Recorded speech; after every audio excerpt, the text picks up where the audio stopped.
नमस्कार. आज आपण सोरियासिस या त्वचा विकाराविषयी थोडंसं बोलणार आहोत. सोरियासिस हा एक ऑटोइम्यून डिसऑर्डर आहे, जो मुख्यत्वे त्वचेवर दिसतो. लालसर, जाड, खवलेदार चट्ट्याच्या स्वरूपात हा आपल्याला जाणवतो. त्या ठिकाणी आपल्याला खाज सुटते, ती त्वचा सोलवटल्यासारखी होते. अशा प्रकारे या आजाराचं स्वरूप आहे.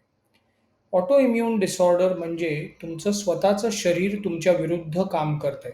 सोरियासिसमध्ये त्वचेच्या पेशींचं उत्पादन जास्ती प्रमाणात होतं व त्या एकमेकावर साठत जातात आणि त्यामुळे खवलेदार चट्टे आपल्याला दिसतात.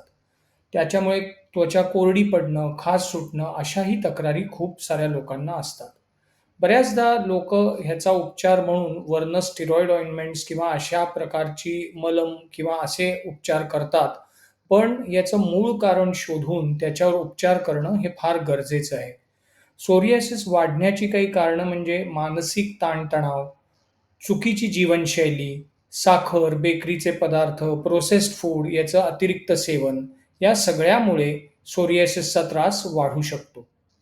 त्वचेला नियमित मॉइश्चराइज करणं किंवा होमिओपॅथिक पर्याय निवडणं हे यासाठी एक योग्य उपचार आहे. होमिओपॅथीमध्ये सोरियासिससाठी अत्यंत प्रभावी औषधं आहेत, जी तुमच्या शरीरासोबतच तुमच्या मानसिक लक्षणांवर काम करतात आणि तुमचा ताणतणाव, चिंता या सगळ्याचा विचार करून, तुमच्या व्यक्तिमत्त्वाचा विचार करून औषध निवडलं जातं. तर जर तुम्हाला किंवा तुमच्या परिचयातील कोणालाही सोरियासिसचा त्रास असेल, तर होमिओपॅथीचा पर्याय अवश्य निवडा. अधिक माहितीसाठी खालील दिलेल्या नंबरवर फोन करा. हा व्हिडिओ बघितलात त्याबद्दल धन्यवाद. पुढच्या व्हिडिओसाठी लवकरच आपण भेटू.